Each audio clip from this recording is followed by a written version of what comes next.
ശശിയേട്ടൻ എൻ്റെ ജ്യേഷ്ഠൻ തന്നെയാണ്, രക്തബന്ധത്തിൽ ജ്യേഷ്ഠൻ അനിയനാണ്.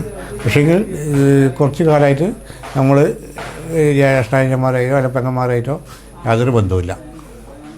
ഭാര്യയും മക്കളും എല്ലാവരും കല്യാണത്തിന് വന്നെങ്കിലും ഇവർ വന്നിട്ടുണ്ടായിരുന്നില്ല. എൻ്റെ ഭാര്യയോടും മക്കളോടും പറഞ്ഞാൽ ഞാൻ കല്യാണത്തിനൊരു ആവശ്യങ്ങൾക്കും ഉണ്ടാവില്ല എന്ന് ആദ്യം പറഞ്ഞിരുന്നു.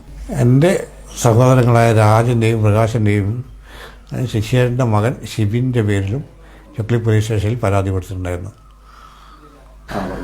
സ്വത്ത് ഭാഗം വെക്കുന്നതുമായി ബന്ധപ്പെട്ട് അനാവശ്യ തർക്കങ്ങൾ ഉണ്ടാക്കുകയും ഞങ്ങൾ ജ്യേഷ്ഠാനിയന്മാർക്കും സഹോദരിമാർക്കും ശശിയേട്ടൻ്റെ മകനായ ഷിബിനും അത് ഉൾക്കൊള്ളാൻ പറ്റിയിട്ടുണ്ടായിരുന്നു. ചീട്ടുകളിയുടെ സ്വഭാവം ഉണ്ടായിരുന്നു. മദ്യപാനം സ്ഥിരമായി ഉണ്ടായിരുന്ന ആളാണ്.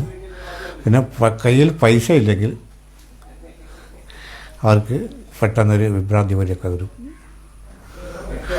ചീട്ടുകളി എപ്പോഴും ഒരു ദൗർബല്യമായിരുന്നു.